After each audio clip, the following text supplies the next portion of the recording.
kind of real quickly explain the method of how we're going to do this study group.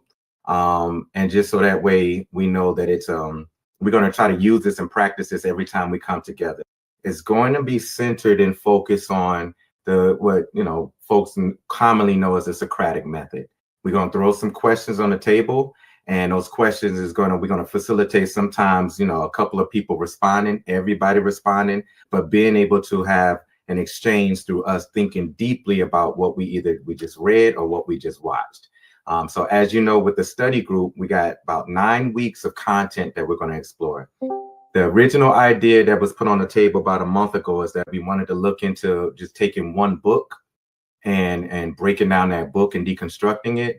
But when I kind of decided to jump into the leadership of this, I'm like, our conversations are too sporadic and they come from different angles. And we're covering a lot of content every single day with our general discussions. So it makes sense to be able to just grab a few things that we've been talking about and really kind of diving deep in and just kind of looking into some articles and some research and sources on this and see what conclusions we come to in a conversation. And so we're gonna talk about stuff like psychology. Next week, I think we go into a little bit of history. We're going to go with a documentary right after that. We're going to be exploring current issues, stuff around Supreme Court decisions, economic pieces. Corey inspired me with a conversation we had a few weeks ago to really look at and examine our buying power. We're going to be covering different topics that all of us have been talking about in various different ways over the last few months that I've been a part of this experience. So I'm just curating a more grounded learning space of things that y'all brothers have been building on and intellectually examining for the last few months that I've had the opportunity to be here. So it's not necessarily my study group. I'm just creating some formality on how we can continue to dive off with some of these conversations and at least come with some sources, with a source that we can kind of ping from and spring from in that type of conversation. So that's really the method. And it's more conversational style. I have a list of questions to get us started with it. And there is a method to that question. It follows the neurological pathway of how we think and process and bring in new information. So there's a method to the questions that I'm asking, but it may get a little free form with this. Now, here's some ground rules that I wanted to establish up front that I'm going to be very particular on. So that way we kind of really have an environment that doesn't isolate, ostracize, or kind of create kind of like some distance of people participating. Number one is that we got to share the mic. We got to share the mic. One mic for sure. And that one mic piece is is definitely an adherence to respect with the person's perspective and allowing them to kind of flesh out what they're saying, to breathe in what they're saying. And sometimes that one mic requires us to listen to that person. And like DQ says, not just waiting to talk. Okay, we got to listen and think deeply about what they're trying to convey, whether we agree or not. We have to respect that one mic and listen to what the person is saying. Disagree. Number two, disagree with the ideal coming from that person and not the person themselves. And that's saying that we have a bad tendency of doing that here in the Discord, where a person may have an opposing idea and we'll cut the person's neck off versus just disagreeing with the idea. And that's okay. That's part of our process. And I would say some of that's part of our, to some extent, culture. It's just the whole thing of what Black men do when we having good art conversations with each other, is that we'll characterize that person with their perspective. But I want us to separate that. And that's a muscle we have to disagree with the idea. Respect the person, but disagree with the idea. That means leaning more into saying and trying to interpret and understand what they're saying. And so that way you could disagree with the idea and not personalize the person with that. The number three, the 5 B's. 5 B's. What is that? Be brief, brother, be brief. Okay. We got to practice brevity. And so some of us is long-winded. I know I could be long-winded at times. And I try to concise what I'm saying, and I try to land what I'm saying as quickly as possible. And communication is difficult for me. I'm being very transparent with you.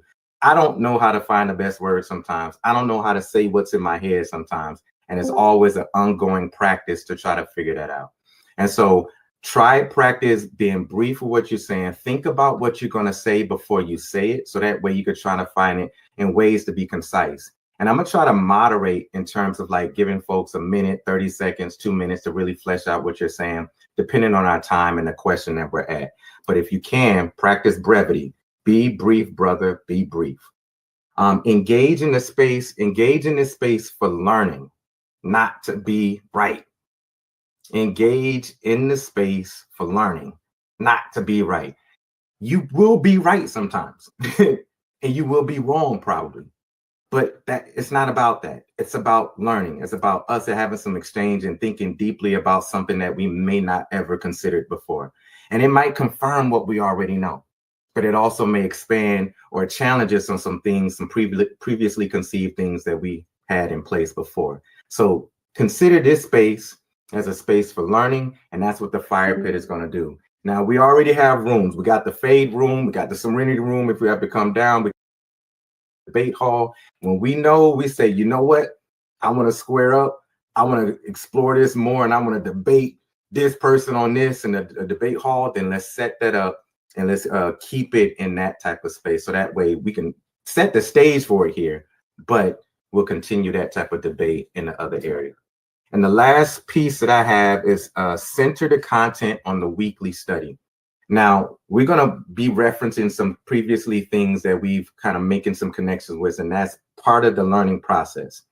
But when we're going to try to continue to focus on the weekly reading or documentary that we're exploring. So that way, all the questions and the content and what we're examining will come from that particular perspective of that article. But it's because the goal is to, again, springboard off the article, but dig deeply into some of this research to see how does it confirm what we know and how does it challenge what we know. So it does mean examining a little bit and some of the specific details on what the article, what the author, what the documentary is saying. And so that's the 5 kind of contractual pieces that I wanted to put on the table. And I'm going to reiterate these again over a video over the next few days and just make sure we be mindful of it with each class, each study, each fire pit. So anybody want to add to that, or anybody have any thoughts or discussions on that before we get started?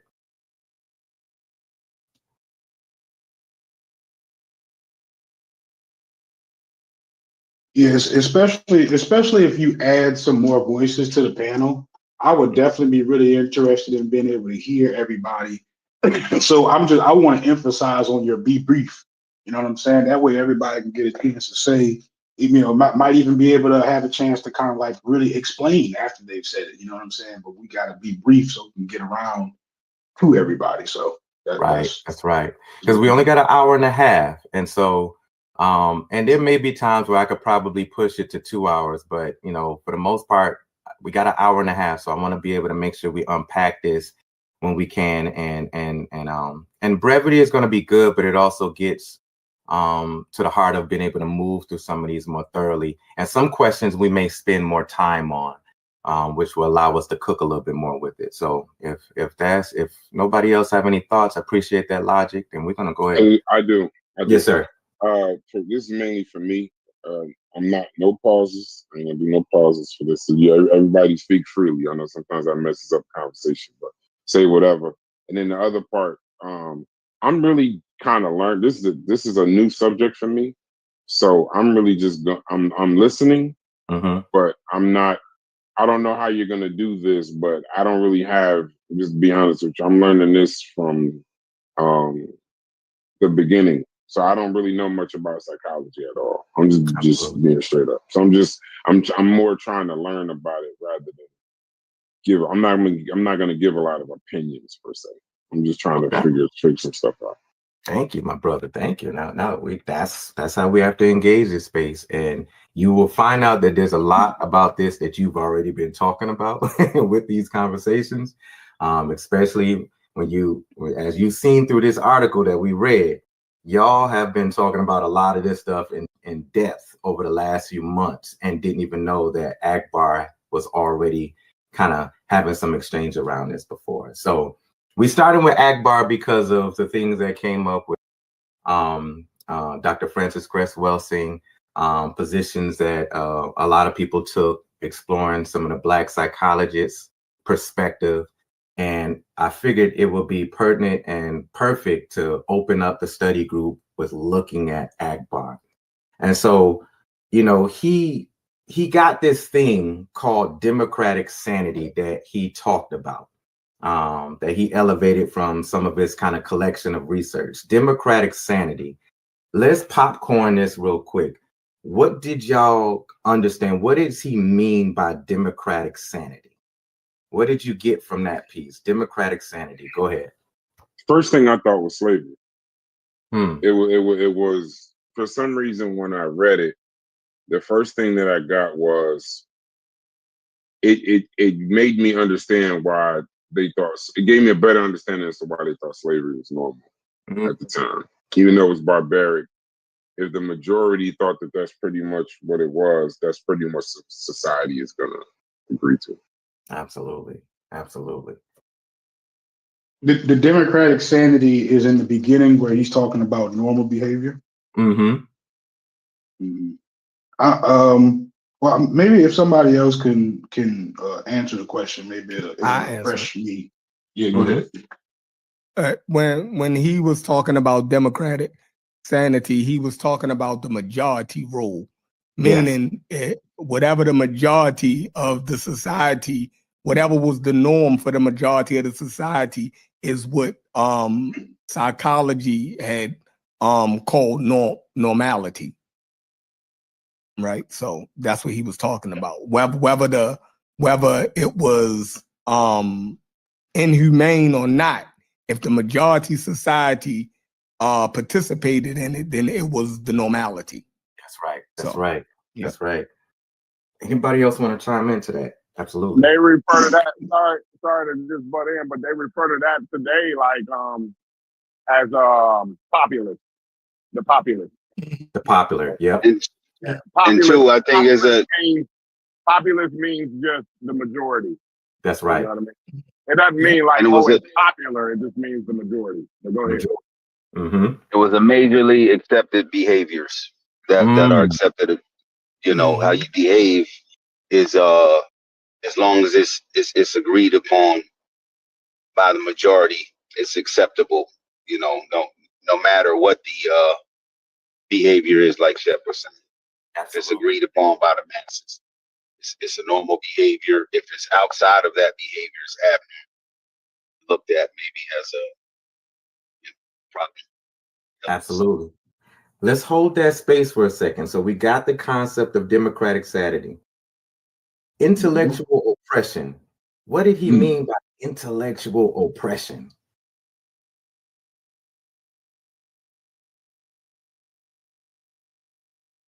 Definitely got me there. I think in the article he begins to describe. Go ahead, Logic. He begins to describe where people take an allegiance to one side or the other, right? Where they either align themselves with being academically supported or basically, or if they'll use their academic information to support the group. Am I capturing it? Well, Yeah. that's my interpretation. Anybody else want to chime in and pull from it? Absolutely, Logic. Do you want me to pull up also real quick? Do you want me to pull up the writing so to be on screen while we doing this? Yeah. Can you do that? Yeah. I think I can do you know how to share your screen here? Just because I mean it's just all of us talking. Maybe the people that's watching can see, you know, what it is that did everybody answer it? Yeah, go ahead, ahead, Chef. Yeah, we're still answering. Go ahead. Oh, when he was talking about intellectual oppression, he was talking about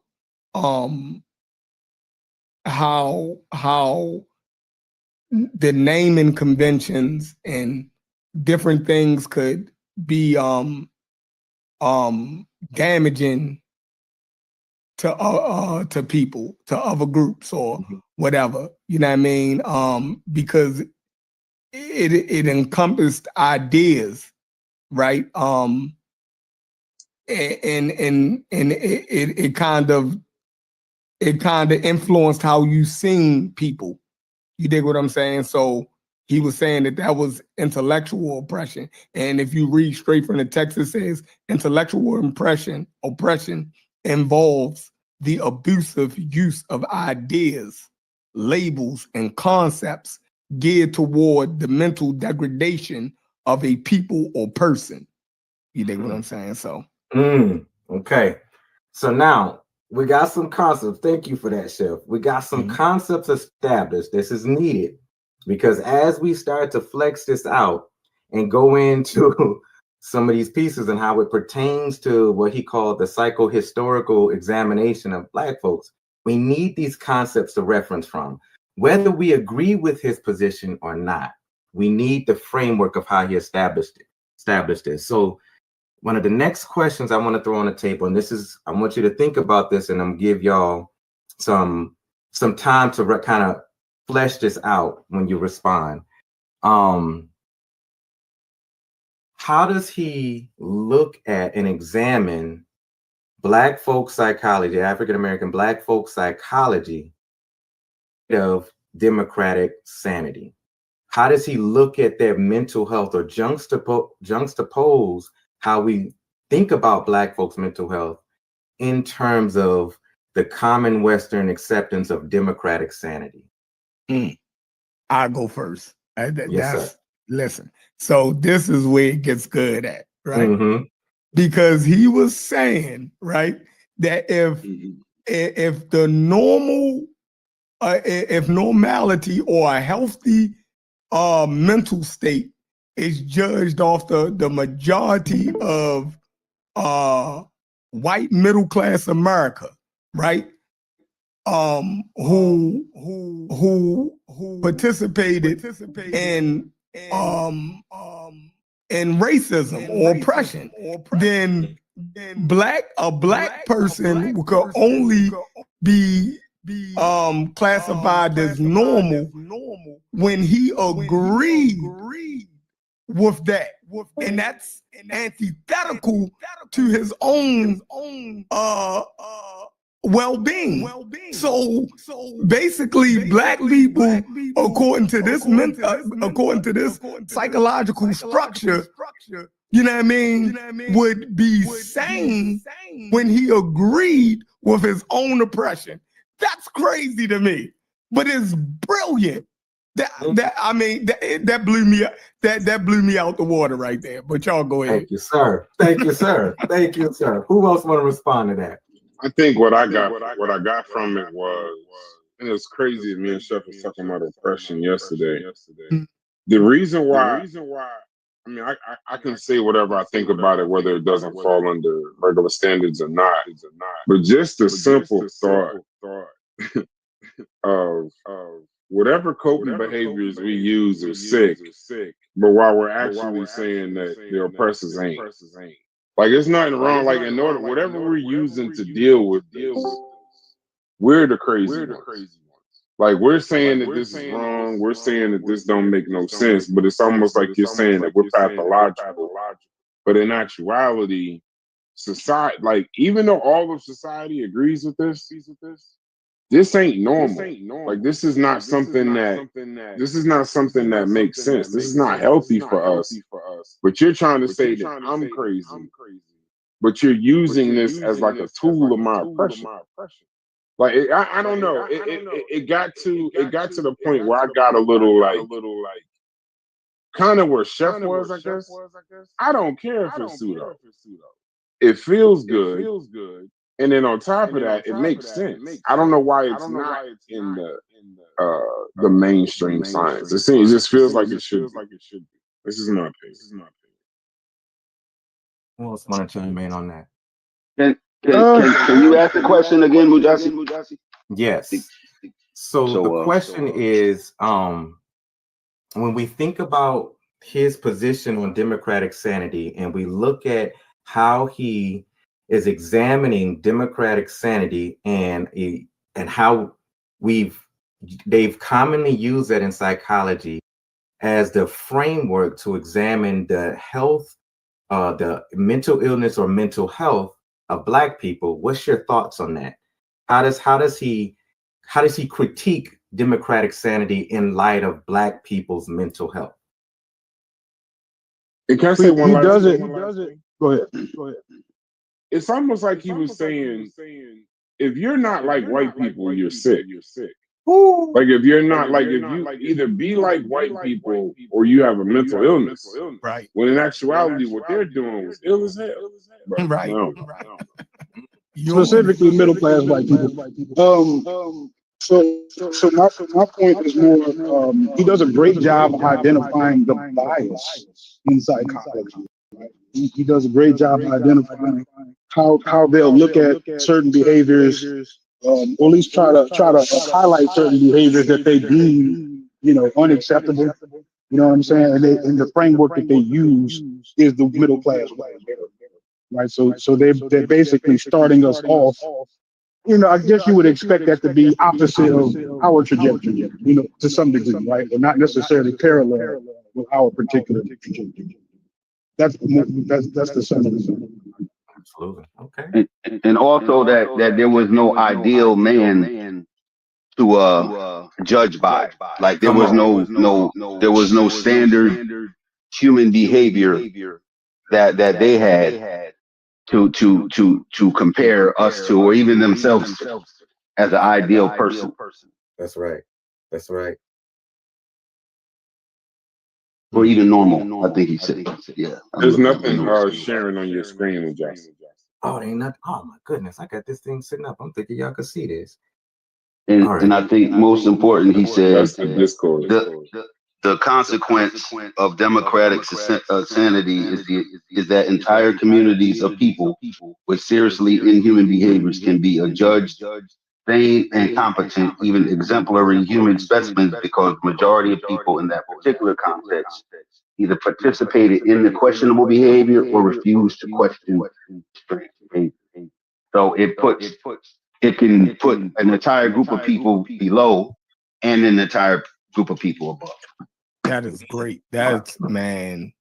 I know. Hold on to that, Chef, because we're gonna come back to that. Because when we break down these 4 classifications, I want you to hold that thought. Real quickly, can y'all see my screen? Yes, we can see it now. Okay, cool. So anybody else want to respond to that? I mean, respond to that particular. Oh, go ahead, Chef, because you're probably gonna continue to expand on that. But who else want to respond to that, Brother Chef? Go ahead. Yeah, they I mean, I think everybody, hit it on the nail. You know what I mean? Like but when we get into the alien self disorder, it's going to all crystallize. Like there it goes. Yeah, I mean that I'm oh man, like it really puts in perspective what the boys had talked about 70 years before this. You dig what I'm saying? With the double consciousness and like all of this stuff is starting to run together. Like, yeah, he did his thing. Like he did.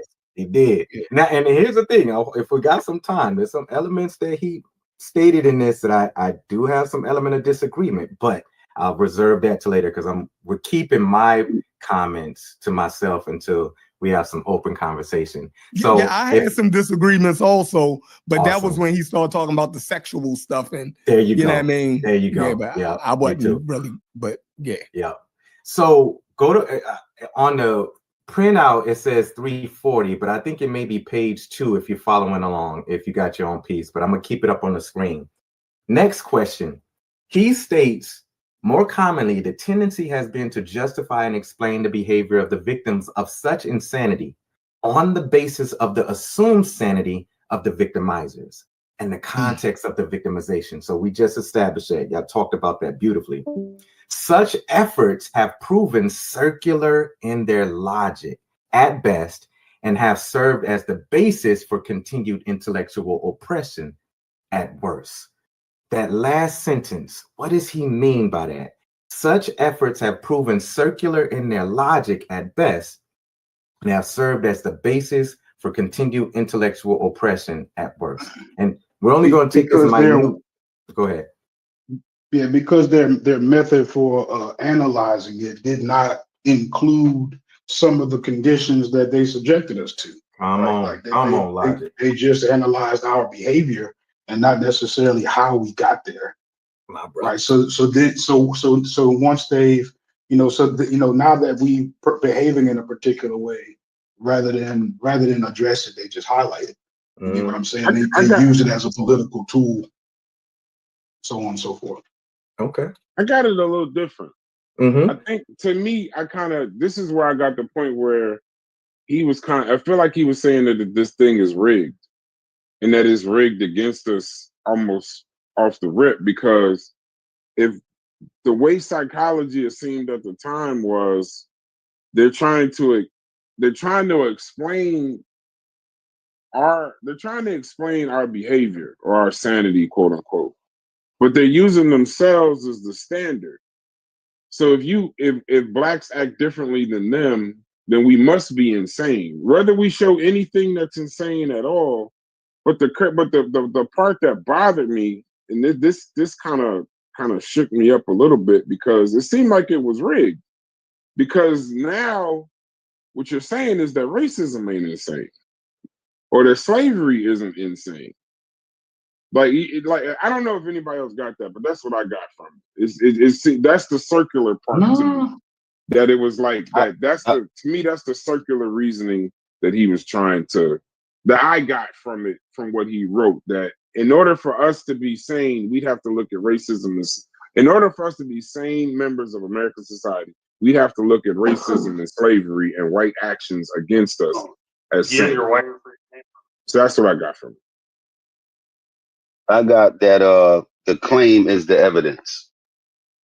That's what they're using. The circular part is that the claim, it keeps coming back to the claim. That's the evidence. Yes. That type of reasoning where, no matter how far out you go, you're not going to get to the evidence. You're just going to end up back at the claim, which you're going to call the evidence. You just label it something different.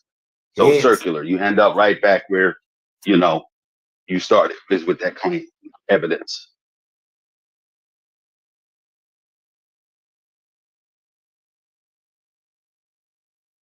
Anybody else want to breathe that in a little bit more? Cuban? I think some of these people are at work, so maybe they can't. It's probably I definitely. I got kind of. I didn't get what Brass was saying about how slavery would have to be, I guess, reasonable, if that's how you would look at it. But basic, from how I understood what he was saying is he's just the kind of doubling down on the fact that you're not embracing, I guess, the dominant culture, how you kind of viewed as outside. That's mostly his odd to it. So, but my point is, like, if the person that I pictured, sometimes reading these first couple of pages, I just pictured an absolutely insane person being my psychologist. And I'm looking at this person, and this person is absolutely insane.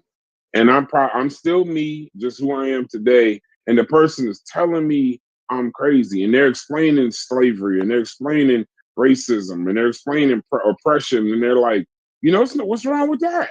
Everybody does that. And I'm just sitting there looking at this guy, and I'm thinking, like, he don't get it. But then, to me, I'm gonna land my plane really quickly.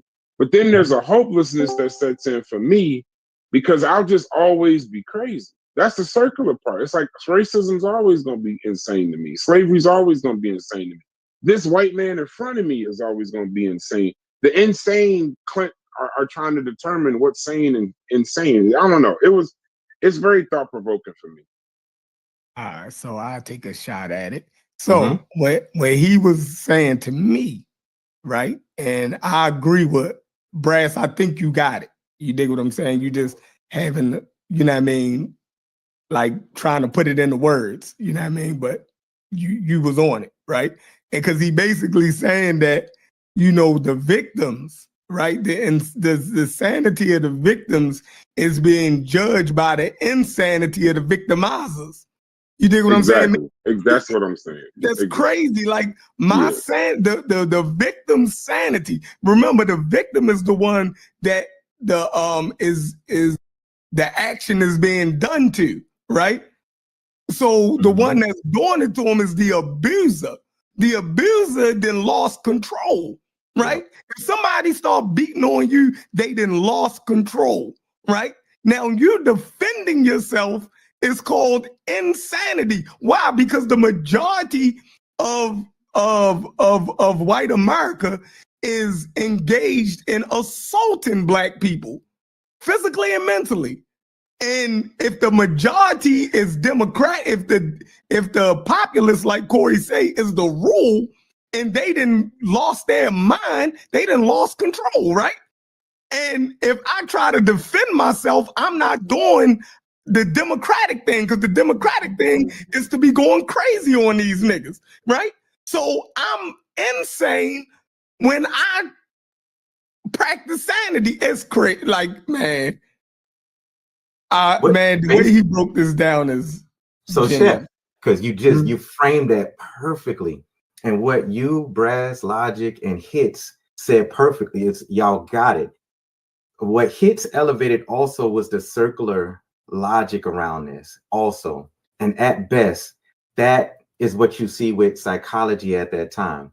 You sit up here and pathologize Black fatherhood and then say fathers are abandoning their children because they have mental, physical, and addiction issues, whatever. And then they go look for the evidence to prove that presumption. And then once they find the evidence to prove that presumption, like Logic said, they don't consider the contextual factors on why that is. Then they conclude with the exact same presumption that they led with. And that's the cyclical piece based on what you just said perfectly, Chef, is that the framing of how they're using what's sane and insane doesn't make any sense. Now I'm gonna deposit what Brass and Chef brought up 3 months ago when y'all said drapetomania. Chef, continue what you were saying, and how does the conversation of drapetomania extend or enhance what you're concluding? Drapetomania as a diagnosis. Because when they diagnosed drapetomania back in the antebellum period during slavery, they were saying that the slave was that a black person, that a black person's normal behavior or same behavior is to succumb to his oppression, meaning slavery was his natural state. And if he tried to escape slavery, he was insane. Like, so they said that slaves that ran away were crazy because their natural state is to be slaves. He's more comfortable as a slave. They would sit there and look and say, man, the slaves smiling, they singing. You dig what I'm saying? Oh, they happy being slaves. That was a coping mechanism. So anytime a slave would run away, because they were so insane, a slave master thought that they could be a good slave master. Meaning, ain't I good to you niggas? I'm a good slave man. Don't I get you off on Sunday? When you stole that chicken, did I beat you half to death? I beat you a little bit, but I didn't beat you half to death. I'm a good slave master. You think what I'm saying? I didn't sell off all your kids. Just sold off of the older boy. He wasn't he wasn't right in the head. You feel me? Crazy. Well, go ahead. But even with when we talking about drapetomania, there's another part to drapetomania besides the running away, to add on to what Chef was saying. If you were even angry or you mistrusted your slave master, you were crazy. If you felt bad if you tried to survive, if you tried to any kind of resistance of any kind was seen as your insanity. So yeah, running away was part of it, but any kind of, if you didn't like what was going on, it was like the ones that accepted it were the same ones, and that's the circular part is like white mental health is mental health, not good mental health, not sane mental health, white mental health. Whatever the white mental health is at the time, whatever the populace's white mental health is, whatever is accepted, if you ain't that, you ain't sane. Drapetomania was sick. You could do a whole thing on just that. Absolutely. And so I forget that these come with the papers. Go ahead, say it again, brother. Go ahead. Mute your mic, Logic. That's Logic's background. Oh, that was Logic. Oh, okay. So let's expand. That's a perfect segue to move into, before we tackle his 4 categorizations, to move into his reclassification of how he wanted to present mental health from a different perspective. He talked about it from what he calls the natural law, the universals associated with of life, I think. Yeah, said, right? definition of mental health. Yes, I'm gonna make sure I grab this quote real quick. Where is it? The classification descriptions of African American mental health failed to utilize one of the few universals associated with meaningful definition of mental health.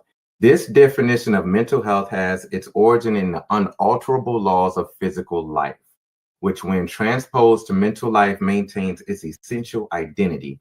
He deposits, physical health means that the naturally disposed tendency to maintain life and perpetuate itself is functional. Physical illness is concluded when forces or processes within the physical body begin to threaten the natural disposition to life.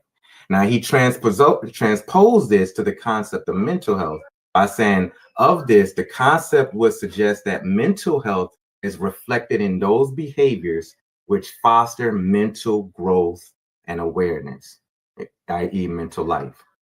Mental illness would then be the presence of ideas or forces within the mind that threaten awareness and mental growth.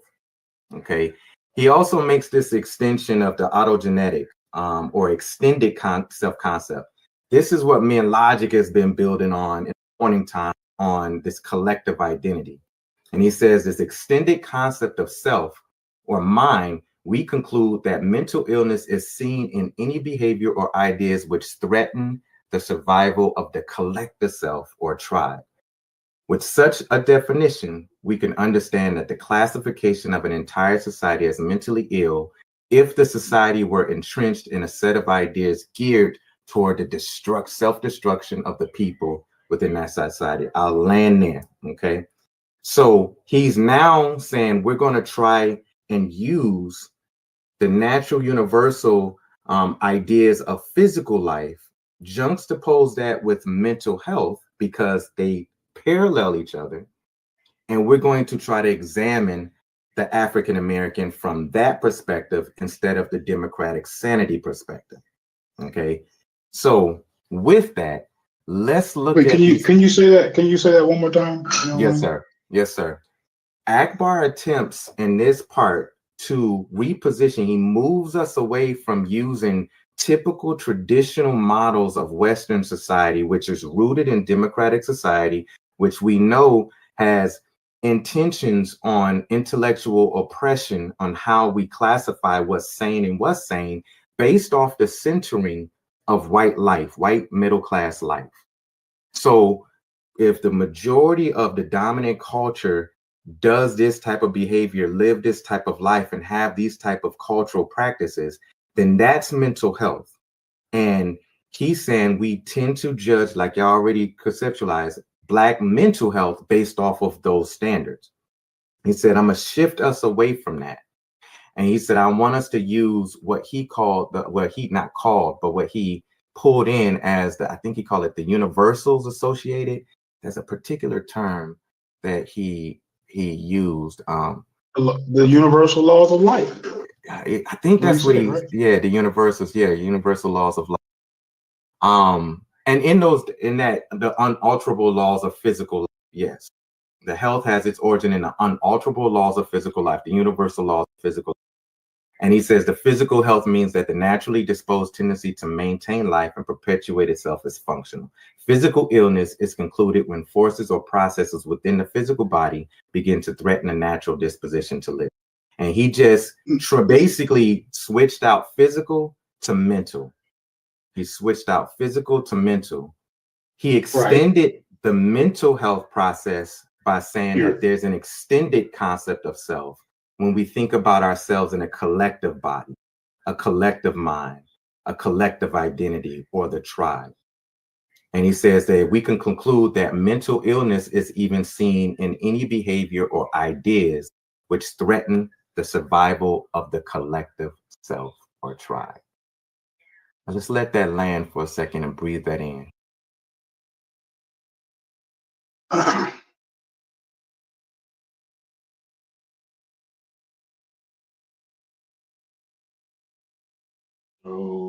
So go ahead. No, go ahead. You got some thoughts, brother. Go ahead.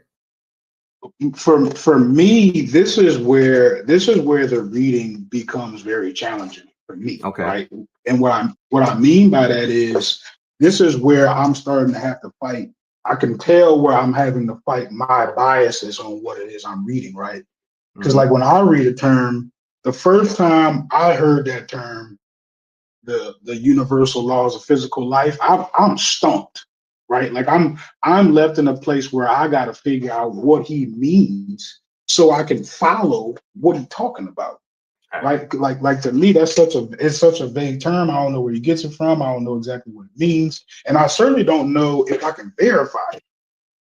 Like it was that might be my big problem with it. But from there, what page are we on? We should be on 346, 345. It's a concept though, Logic. Yeah.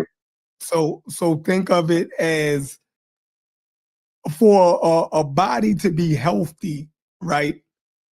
The body should be engaged in things that promote health to the body.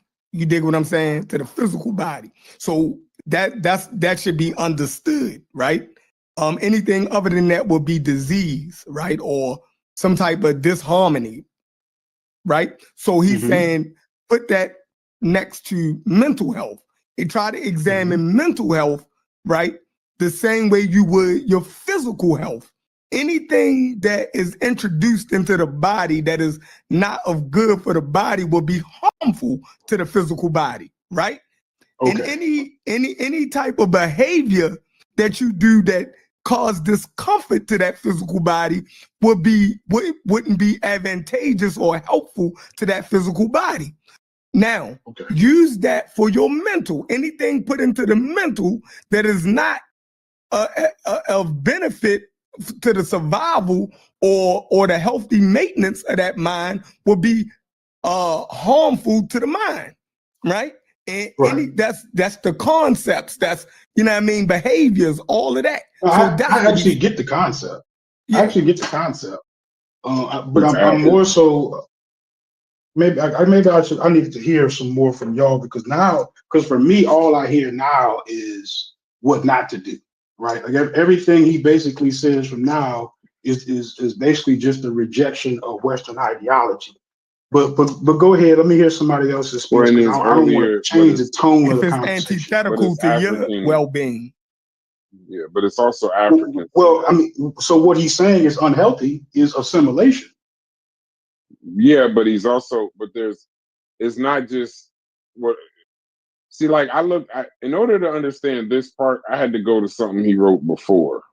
And I kind of got the feeling that this is where the African-centered thought started coming into the conversation on ontogenetics. Because even Nobles, when he was talking about ontogenetics, I had to go read a little bit of that.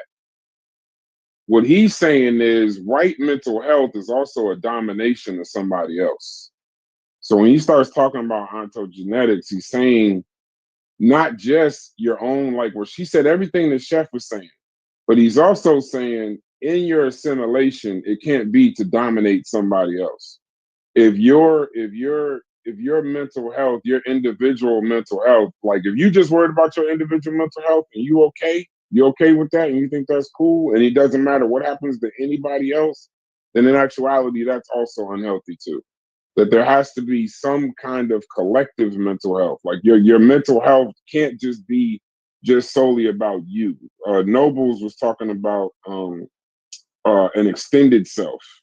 so that your identity isn't just individuals, like a tribe or whatever. So you have to have a survival of your individual self or your collective self. When you assimilate into this modern Western kind of thinking to where, you know, you're going against your natural psychology, you're just trying to dominate somebody else.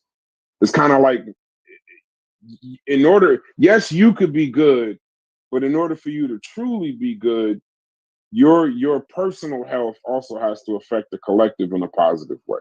And so that it's more, to me, it's African. But that's what I got. Too, okay.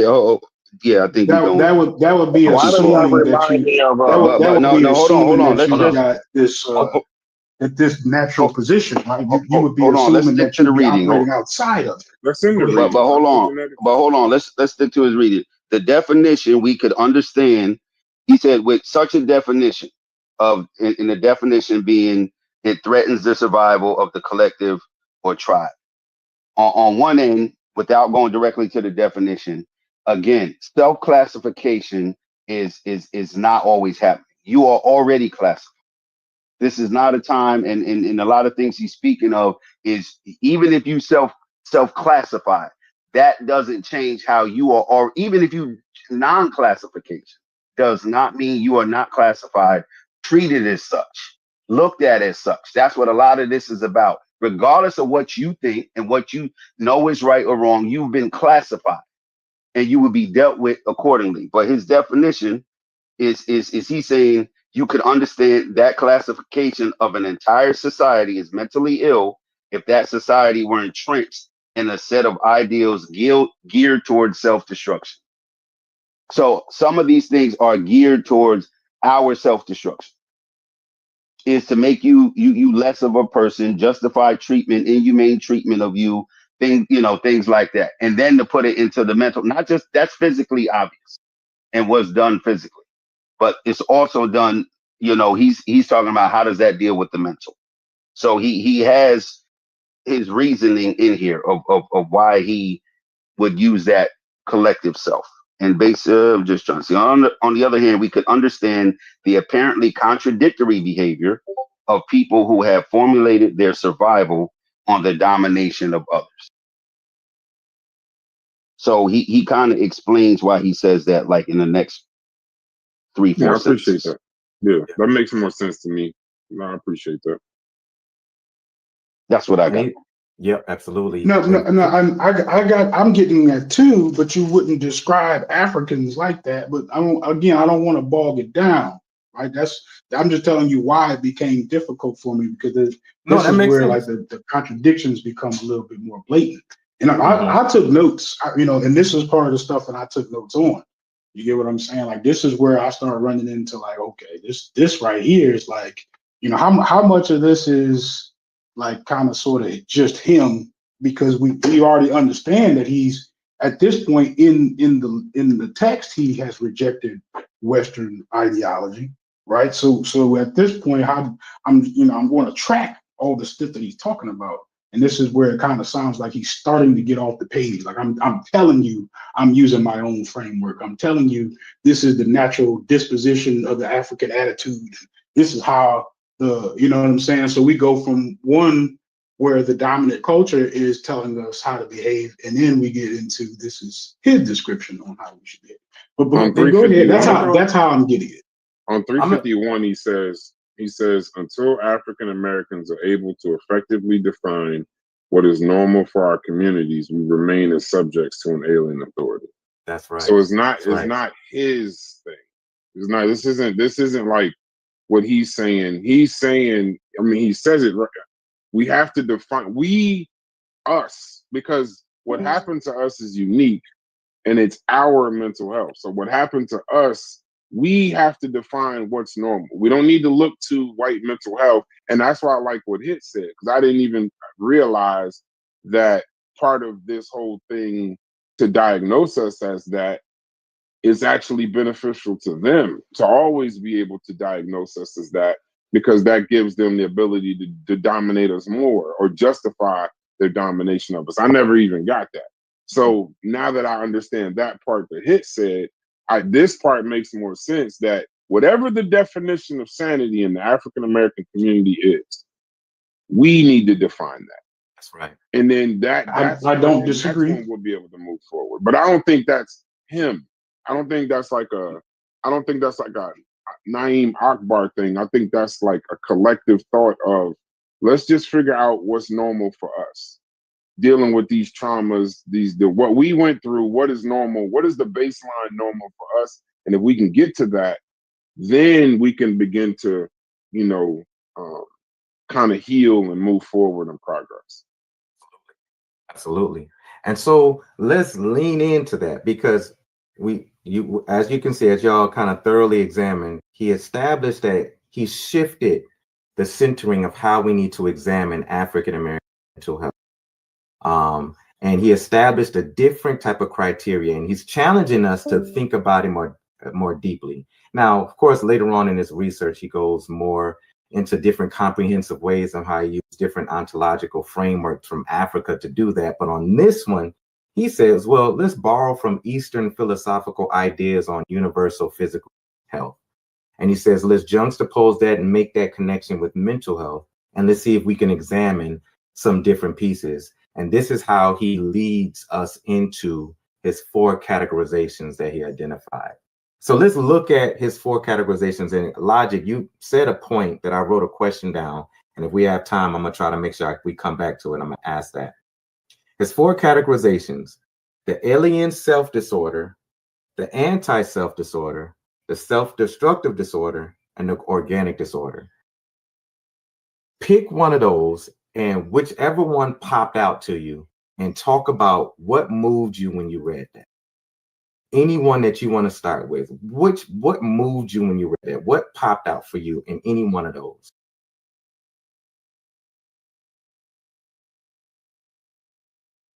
You asking Logic? Anybody. No, this is open. Yeah, I mean, I'm trying not to let my biases steer this conversation. I'm trying to let somebody else go. This ain't about bias. This ain't about bias, Logic. Talk, this brother. is about This is you talking, examining what you thought. I think it kind of he touches on it in all of them, I believe, right? Because he's kind of always juxtaposing our behavior versus like the white middle class behavior, right? And the part that sticks out so much to me that I begin to have trouble with is in later stages in life, when people have calmed down, I think I might describe their behavior as being a lot closer to middle class America than anything else I can think of, right? And I would call that person, a productive member of society. Like I would trying to figure out like what features would this person have that would be, detrimental to them or detrimental to the group, other than how they spend their money. You know what I'm saying? Because if I'm constantly using white America as a backdrop, like what can I do? I can't even clock in the morning. If everything that part of the society is doing that I'm not supposed to participate in. Is this you kind of examining a particular one of the disorders that you're talking about, or are you saying just which one did you choose? Well, I said he touches on the comparison between the middle class in all of them, right? There's a portion of how he describes if you're acting like this in the alien self, how you're I forget the specific words, but I remember in the other one, in the one after that, we were saying how you got a more severe problem than the people with the alien self and those type of things. I had to look back at my notes to see exactly. So which one are you discussing though? Which one are you discussing? I think he's more so looking at the alien self summary, disorder. all 3 of them. And summary, to me, I think it's all 3 of them. Okay, go ahead. That's my summary. It doesn't. I'm struggling to figure out like where does it lead me to just be I guess a member of America, like clocking in, stopping at the red light, paying the taxes. Because to me he does so much work into telling us how and how not beneficial it is to be operating or for my behavior to represent middle class America. You get what I'm saying? So it's almost, for me, it brings me to the question of like, what else can I do? You know what I'm saying? If remember how we had conversations about instructions, right? Like if I were to read this, the only instructions I get is to not emulate middle class white America. I guess that's my something. I don't know if that's answering the right question, but that's how I get it. This is what is designed to do. It's going to pull some things up. It's going to challenge what we know. We have to sometimes double down what we believe, or it pushes us to shift a little bit and at least consider and examine. And so I hear you.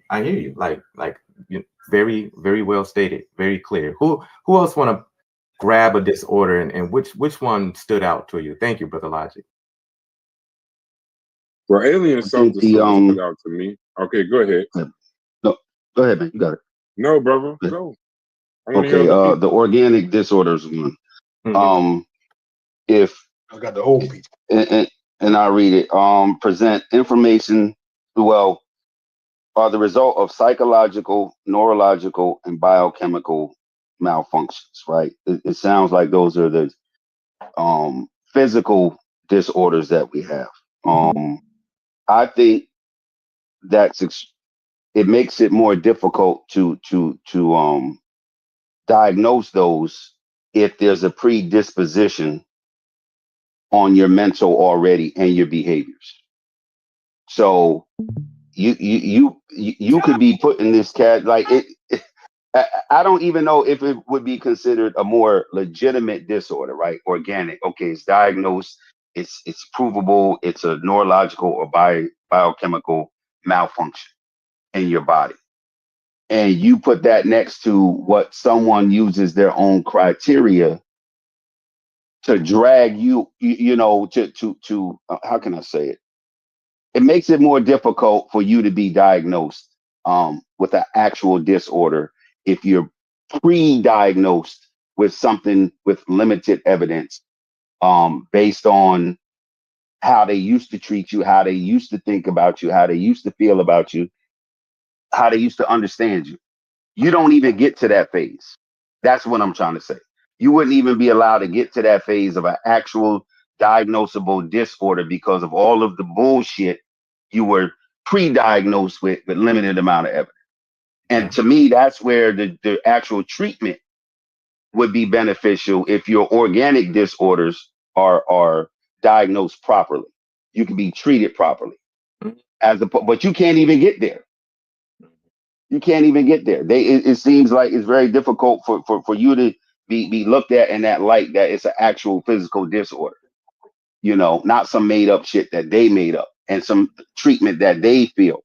Like Brass was saying, or Chef was saying, if a slave ran away, he's insane. How do we treat that insanity? So now you're gonna get a bullshit treatment on a bullshit diagnosis. So the organic disorder one stuck out to me because that seemed like, that was a tangible one that, not that the others aren't, but one that could, I didn't do my homework. I apologize, Mujasi. I just didn't have time, brother. Back in the class. But I do have a question. Yes, sir. About what you guys are talking about. Because it reminds me of the grizzly bear analogy that Dr. Amos Wilson talks about. So, and my question is now, the moment we quit trying to run it, the moment that same slave that the slave master is saying has drapetomania, right? The moment that he stopped trying to run away, is he insane at that point? Or is he working with some type of insanity or mental disability or whatever? Or malfunction in the brain? Or does he touch on that? Does he go on in the book to touch on that? Maybe we'll touch on that later. I'm just dropping the gun here. No, drapetomania was from a previous conversation. That was from a previous conversation. It was something we were talking about it. I he was just making the connection. I understand about the drapetomania. My question is, once that slave that's deemed to have drapetomania, right? Once he stops trying to run away, are we saying that that slave is has fixed. some type of brain malfunction going on there? No. Well, Hold on. Let me just finish my point real quick. In the book? I got the sentence I was looking for. I'm sorry. I was trying to read and speak my mind. The point is that the organic disorder may be the outcome of a disordered society, as in the case with the three groups prior discussed. The point is that the organic disorder may be the outcome of a disordered society, as with the case of the three groups, that we're also discussing. So that's why I was saying, like, but you wouldn't even be allowed to get to that organic disorder because of those other three, have already been imposed. But so I'm gonna hold space. The fact of the matter that they saying, he's crazy if he try to run away. It causes an actual organic disorder to happen. Is that what I'm gathering there, or am I? So you're almost you're there. You're definitely there. You're in that range. The idea of what they were trying to diagnose in the 19th century with the drapetomania is that they believed that from a psychological perspective, any slave that was angry, that resisted, or even tried to run from the plantation quarters, they were suffering from a mental illness. That for them to want to get away was suffering from a mental illness. And according to their standard at that time, behaviorists and physiologists at that time, to fix the slave was to mutilate them, to beat them, or to injure them, to basically extensive amount of pain to break that mental construct to want to be free, to want to leave, to want to run. And so according to their method, to fix it, you had to administer more punishment, more isolation, more confinement. And then when the slave becomes more cooperative, more conformed to the plantation life, and his life there to be more productive in whether the field, the house, or to be more utility to the system, he is fixed. He now has sanity. He now has mental grounding. And so if the question I think you're asking, Corey, is that if we look at it from our perspective right now and say, when that slave decided not to run anymore and just resigned, are we looking at that as he's sane or insane? And I think that's an excellent question. So I would throw that back up on the fire pit. And what y'all say, brothers, when Corey asked the question about drapetomania from this universal perspective that Akbar and us is examining these 5 disorders, how will we perceive a person who says, I refuse to fight, I refuse to resist, I'm just going to lay down and just be obedient? How do we see? Well, first thing I want to say is I like the word that the article uses is malfunction. Right? Is he malfunctioning? Not that he's not. Mm-hmm. Okay, yeah, so let's use. Go ahead. Oh, I'm sorry. I heard a couple of people talking. Are you done, Logic, or you got sound on? Yeah, I'm done. Okay, go ahead, my sister. That was excellent, Mujasi. I appreciate that. No, thank you, Corey. Thank you. Go ahead, my sister. I'm enjoying this conversation, and I'm glad you guys are reviewing his work. I would say that I think the point that Dr. Akbar is making is if the slave master would be saying that he's crazy for leaving, we would have a malfunction or disorder or like a I think he terms it anti-self or something like that.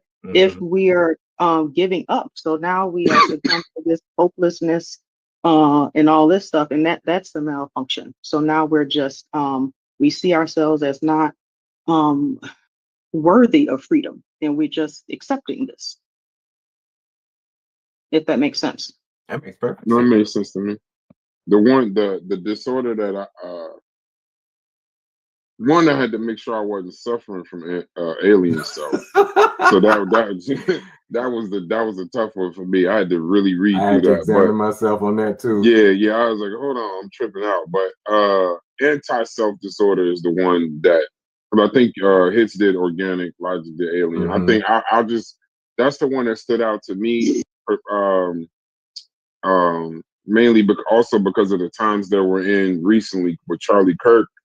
I'm watching David Harris and Candace Owens and all of these people, even with them celebrate and do the moments of silence, and they're overly emotional and this, that, and the other, and then they're critiquing anybody that has a different point of view about it. But the thing that was tripping me out about anti-self is how far it goes away from alien self. It's like where you have a hostage. Not only are you critiquing Black people, you are Hatred. like you hate them. Like you have like and it isn't. It's like an active hate, and you don't look at it as hate. You can't even accept it as hate because your mind is gone. But it's like you not only hate Black people for existing, you hate Black people for trying to survive. Like you look at it like the quote was, anti-self disorder not only identifies with the dominant group, but it essentially identifies with the projected hostility and negativism towards this group of origin. So you're not only adopting the stereotypes, you're not only adopting the negative shit stuff, but you look at the people that's trying to survive underneath all of this, trying to identify all of this, you're criticizing them, right? You're using the bad stats, the crime and the family breakdown. But the crazy part in anti-self that was kind of weird is that they somehow think that they're empowering Black people through this accountability or this fake tough love that you think you giving. Like, oh, you can't accept it from the white man, well, accept it from me. But to me, it's like, if your rhetoric, and sometimes we tease people in here, this, that, and the other, but if your rhetoric lines up with the majority, whatever this white mental health is, if your rhetoric aligns 100% up with that, now I can see that it's at least, I wish that this was actually a mental disorder that was used, that we could use rhetoric for lining up with the populist right. Yeah.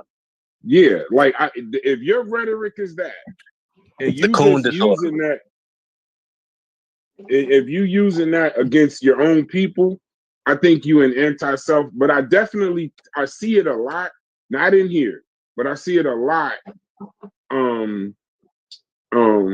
And I wish that, remember I said before, Mujasi, I land my plane, that I wish that some of this stuff would have made it into mainstream science. I know that sounds crazy because they're crazier, based on the conversation. But some of this stuff like that, I think we need, because I see that. I don't know if social media is just highlighting it, but I see that a lot. I'll let my point. Tendency. So I'm gonna give other people opportunity to choose which disorder that landed for them the most that they want to discuss. But as you're doing that, as we close this question out, the thought exercise that I want to throw on the table next is, think of any person in the history right now of Black folk existence, our polity, economics, our discourse around the nation. Who is one person that you will plant firmly in any disorder, and why? Think about that. Don't just percolate on that for now, because we're going to come back to that. But who is one person that you say, I will deposit them here in this disorder, and here's my reason why I will put them there? So have that in the background burning. Anybody else want to speak about any disorder that stood out for him? My brother Fetty, what's up, man? I'm in and out. My bad, bro. You doing okay? No, you're good, bro. You're good, brother. Did anybody Thanks for coming, Fetty. Did anybody cover the self-destructive disorder part? Brass was just talking about that a little bit, but go ahead. We want to hear from you. Oh, all right. I think in a lot of these conversations, I think after reading that part of it, I think that's what the majority, I think when we talk about how to help people that can't help themselves, but those who have fallen to as a result of their environment, and they can't find a roadmap or healthy mechanism to get out that situation, right?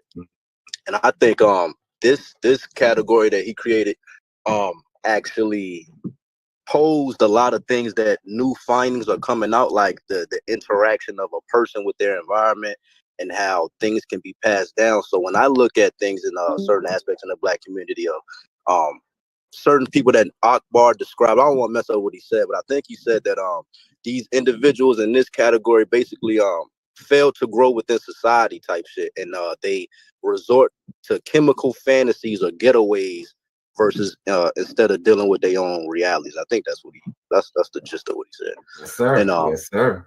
I think that, man, listen, again, when I look at a lot of young kids, and if they don't have the proper tools at home and they never were taught resilience and how to get out of a situation, I think what Akbar was posing, actually, that category could have fit a lot of, you know, different people outside of what he described, other than prostitutes or drug dealers or drug users and shit like that. I do think there's a group of us, whether, and again, I don't blame these individuals. It's just that they didn't find a healthy way to, you know, deal with their situation. I think that is something that, again, I think younger people are going through, especially when you talk about like the economy, how, you know, people are saying, yo, you know, your demographic or your age or whatever ain't gonna be able to buy all type of shit, and they feel the pressures of. So that's why a lot of young people may say, fuck it, I need to get off the grid, fuck the whole system. You know what I mean? Why even try? You know what I mean? So I think when he went in on that part, I think that was interesting. But absolutely, I wanted to speak on the other part too. My bad, because I wanted to speak on the alien self disorder thing. Like, I kind of agree. Keep it brief, real quick. Go ahead. Oh, I'm sorry.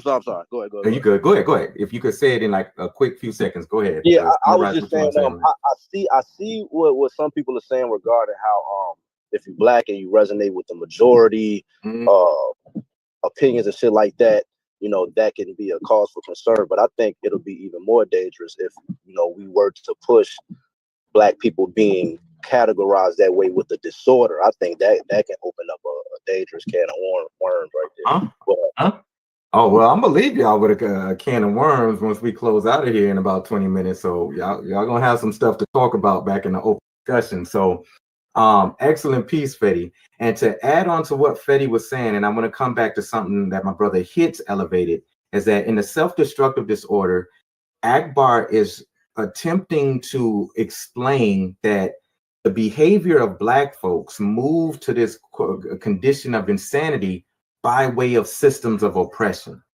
He says a system of oppression erects several critical blockages to human growth, which stimulate a retreat from reality. Fetty just talked about this.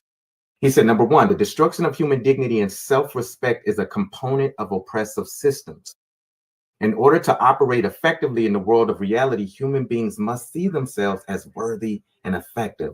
When a society create blockages for being able to see that. He said, number two, the systemic blockages to human development, such as masculine responsibilities, feminine receptivity, and self-determination and social productivity, thwarts necessary human expansion. Lastly, he says, systemic injustice destroys trust and predictability of the social environment, facilitating retreat from the world of reality. Now, he gives you three ways that he's describing how systems impact human behavior and construct how we respond to it. Now, later on, once we close out the fire pit, I want y'all to use that as a backdrop to talk about the conversation we had 2 days ago. Comes to, are we still affected today by oppression? Can Chef still ground his argument and say, we are not affected anymore by this piece after we read Akbar's piece like this? Now, that's a reserved conversation. I'm just elevating something that you could talk about after the fire pit. Hitz elevated something that is important for us to also, and it adds to what I was just saying. And he's talking about how conditions that we live under impacts our physiological, neurological, and biochemical malfunction. He said the group includes severely mentally defective organic brain disorders, and most of the commonly recognized as schizophrenia. Me and Fetty was talking about this a couple of weeks ago. He says, we are unwilling to accept that all such organic disorders are the result of physical defects alone, and therefore do not raise questions about the social environment. The social environment. How is the social environment impacting how the maternal, prenatal, and even the physiological makeup that goes into producing healthy babies biologically, and how does that impact the construction of their mental world that they're developing?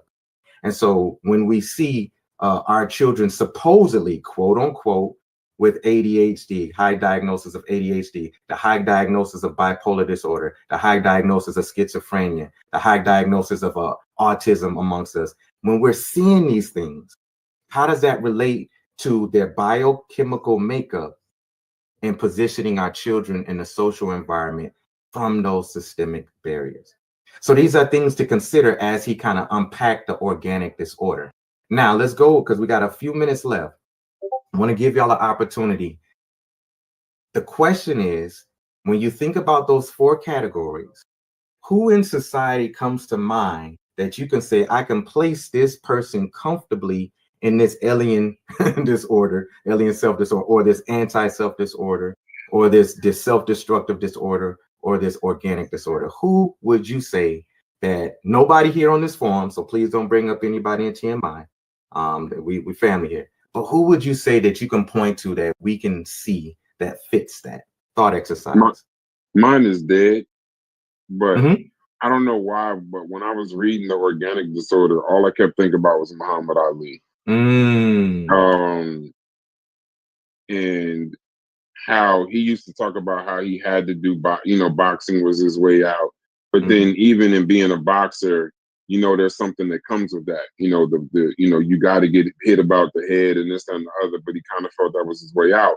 But I liked Akbar quickly. I like Akbar's thought on how we shouldn't just automatically, we should kind of at least look at rejecting the Western idea that this is just biological stuff, that the Parkinson's that he suffered from was just biological. Because not just because of the head trauma, but also the society can create like environments that'll destroy health, that'll destroy your Black health. And I just picturing the amount of pressures and different things that Muhammad Ali was going through at the time, that even Ali said himself, boxing was killing him, but it was all he had. Around the Larry Holmes fight he was talking about. But just those pressures of Nation of Islam, the war, the civil rights at the time, just all of that stuff, and it culminating coming out organically as Parkinson's. So that's who I thought of, Muhammad Ali. Hey, who else want to go? Thank you for that, Brother Brass.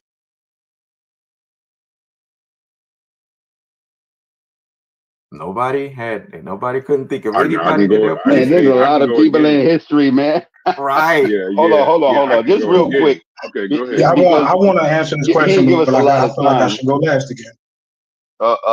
I'm just going to say, and it's for context of a statement, not necessarily the person's whole life, because it was it's a good question to try to come up with a quick short answer. But I remember Rodney King, after what happened to him, he said, can't we all get along? Now, to me, that would kind of fall in just that statement and that state of mind maybe he was in, maybe the alien self disorder. Contrary, and I'm going to read what it says. The alien self disorder represents that group of individuals. It's a group. I mean, you asked us to pick an individual, right? Or I'm going to say individual who behave contrary to their nature and their survival. So this man was almost beat to death in a city where it's a lot of police community issues going on, and like literally was just a victim. And was that statement, can't we all get along? Like, not on the let's stop burning down things or tearing up the neighborhood, but let's try to interact with this other group in a more humane way. Let's just get along, which is insane considering what just happened to him, like on not national TV, but they had the video, whatever. I don't know if it was live, but he was not, he couldn't have been speaking for himself. So to me, that just put him in that alien self. He was outside of himself by saying, yeah, it was the right thing to say, but coming from him, he had to literally remove himself from what just happened and formulate that commentary. That commentary. Trying to quell people. Excellent analysis. Anybody else Excellent want to talk analysis. before I go? Yeah, logic. Yeah, say I'm gonna gonna throw go some. last. Yep, I'm gonna throw some out, and I'm gonna see what y'all land on it. And y'all could throw a name. I'm gonna throw some out. What do you think of Candace Owens? What do you think of Larry Elder? What about Uncle Ruckus from the Boondocks? Where would you position Kanye West at? Where would you put? No question. Anti self-disorder. I don't. Kanye West is all four of them. Kanye, all four of them. Kanye West is all of those. Kanye got a pathology. You add a fifth category for Kanye. But no, I was gonna do those, Paul. I mean, I ain't gonna say Paul. I was gonna do those, but those I stayed out of it because those were kind of easy. But the one I met this guy multiple times when I was, doing parties and stuff in New York, and Hits knows. I don't know if Hits ever met him, but DMX. I don't know if y'all ever met DMX. I met DMX. Yes. DMX backstage and everything. When I tell you he is the self-destructive disorder, he is literally the textbook case of this.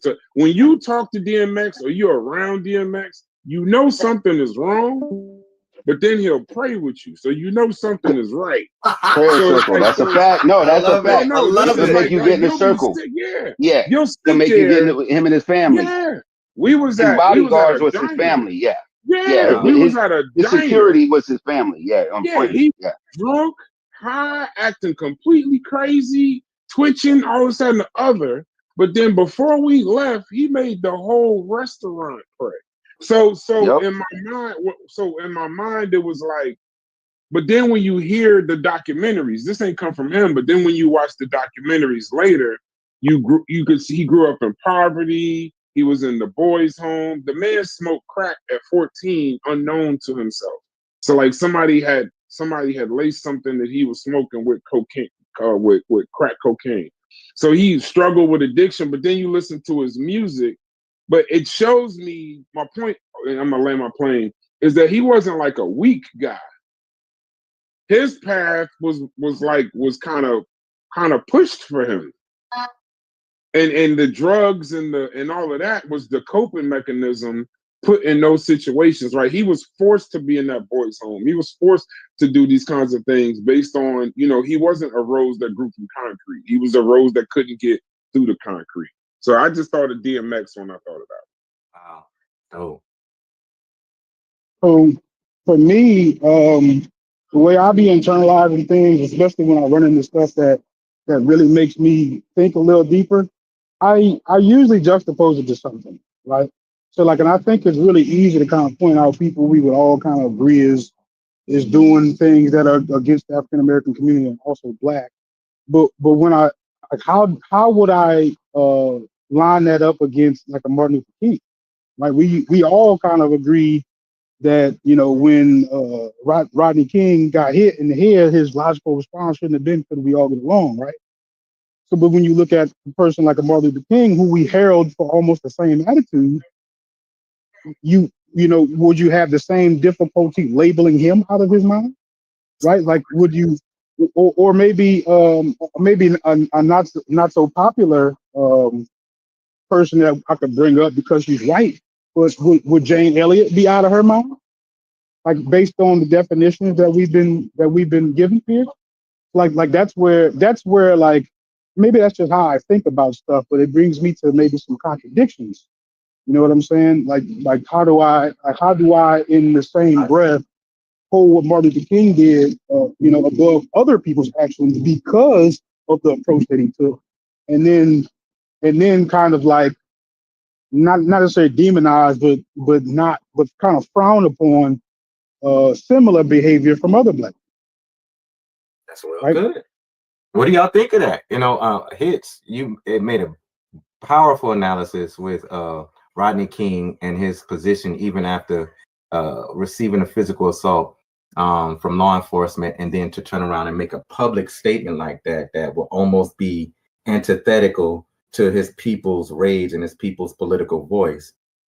Like, but if we look at that and say there's a parallel, logic is making the argument there's a parallel between the position that Rodney King took and some of the protest resistance, the nonviolent resistance that King took, or even Jane Elliott, speaking against white supremacy and her white race. Jane Elliott, yeah, speaking against a white race like that. Like, he's offering an ethical consideration. Like, how do we hold that? How do we hold that?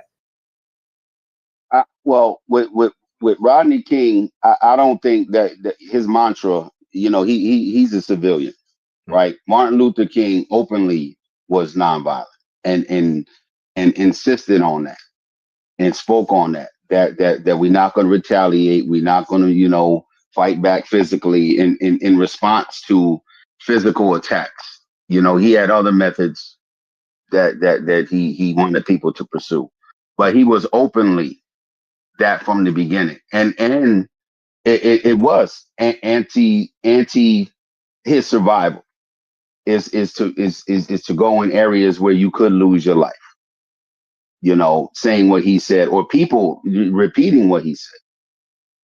But at the same time, that everybody didn't listen to him. Like if he said, let's be nonviolent. No, there were people who were not nonviolent. Like, no, I'm not giving you the other cheek.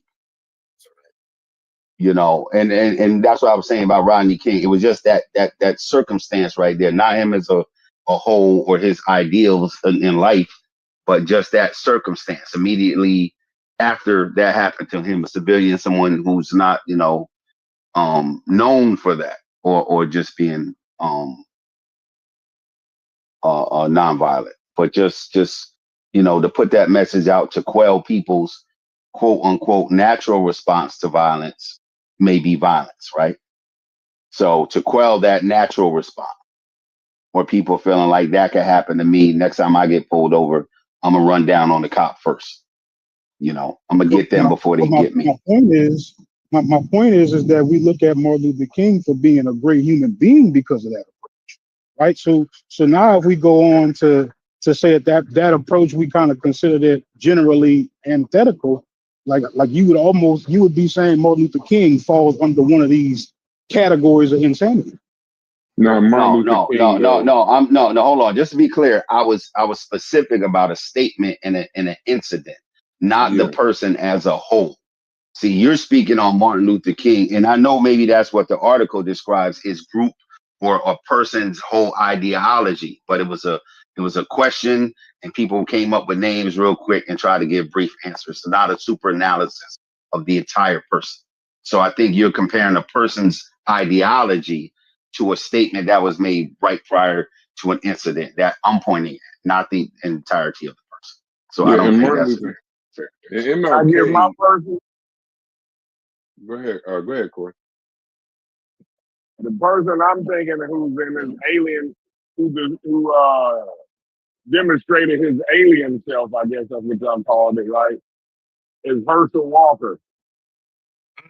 Herschel Walker. Ooh, Corey. Spent a whole 4 years adopting the non-beneficial talking points of people who don't mean him no good. Come on.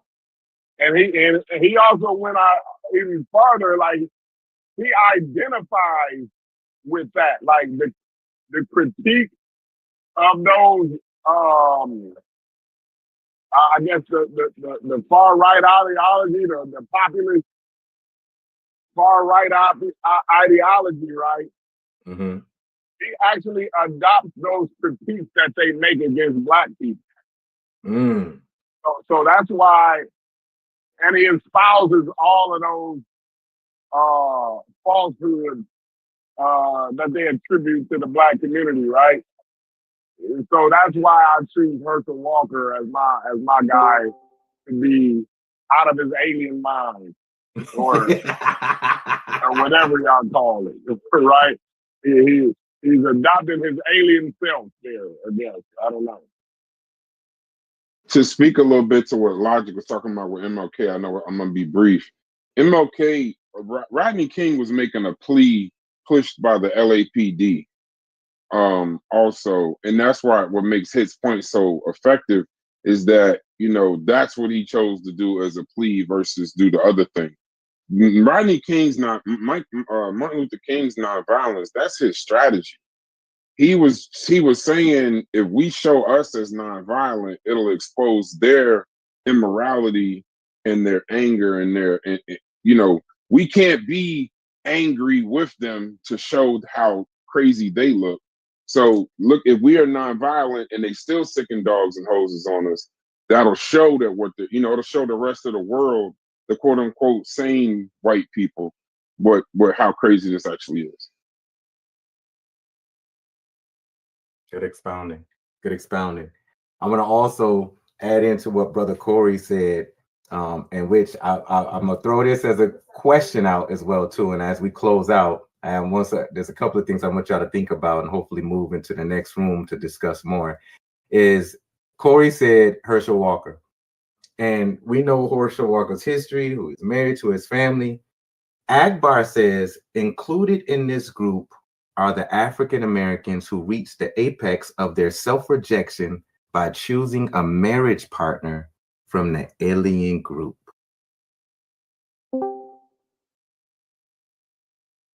I think we're getting into, I think that's a dangerous narrative. That's all that's that. Listen, like I told you, and I'm kind of, this is where I kind of was with, this is where I got with Logic, right?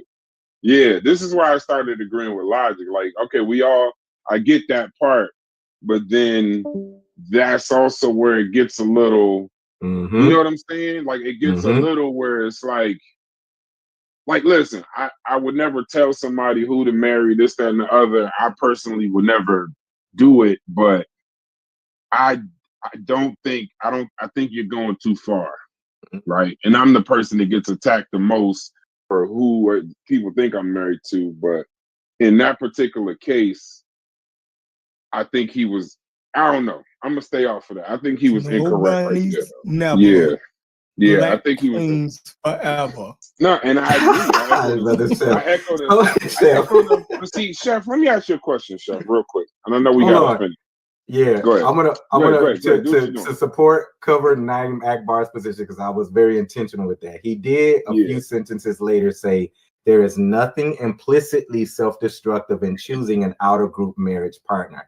However, when such partners have historically demonstrated themselves to be in opposition to your group survival, then such choices are clearly self-destructive and are symptomatic of an anti-self disorder. That makes Corey's choice damn near perfect. He goes on to say that, like, once you've selected this partner, it basically shows your hand, right? Like you identify more with that group than the other group. That's basically what he ended up the paragraph talking about. Yeah, but in Herschel Walker, I know I'm gonna sound crazy, the one person trying to defend the man. In Herschel Walker's defense, CTE is real. I'm not going. He said a lot of statements also on that same political campaign that were just outright insane, that had nothing to do with black folk and organic disorder. So I think some of that is also some of that Muhammad Ali conversation we were having too, of brain damage. A lot of those older football players exhibit a lot of stuff late in their life, and they'll tell you that Herschel Walker wasn't necessarily political young in his life. So some of this stuff is, some of it, I'm gonna try to defend the brother, but he was out of his mind, Corey. I fully agree with you. But football, you got to add in that CTE aspect, because some of this stuff he was saying was just crazy. All right, so I'm gonna close out with this, and I'm gonna bring this back to that piece. I'm gonna throw this question out because this is reflective of the conversation that we was having the other day, and I want to hopefully allow this to examine that conversation again and double down. Yes, sir. So could a person, or groups or persons, could they exhibit uh multiple disorders? Like, do they gotta fit into one category? No, or no, do not they at all. Yeah, because I see a combination of a few of these things, and as far as African Americans, like, yeah, we exhibit, like, we fall into all of these categories, and some people, it's a mixture between three That's of right. these. That's You know right. what I'm saying? Yes, Because sir.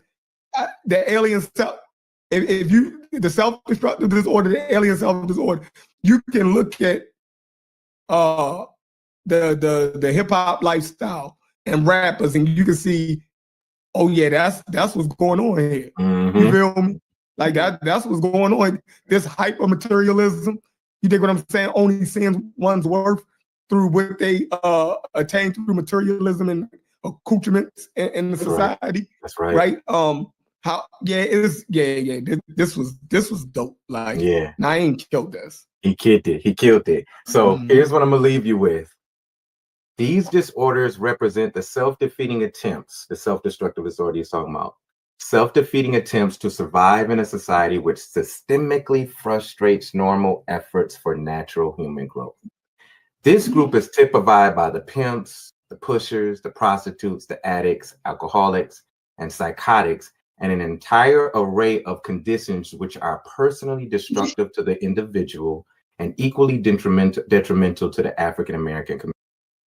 These are the individuals who have usually found the doors to legitimate survival blocked, and out of the urgency for survival have chosen personally and socially destructive means to alleviate immediate wants, such as pimping, pushing drugs, or prostituting. Here's my closing please. He says, Black on Black homicide and crime is an acting out of the self-destructive disorder. The addicts, the alcoholics, and psychotics in varying degrees of intensity have retreated from reality into the respective worlds of dreams.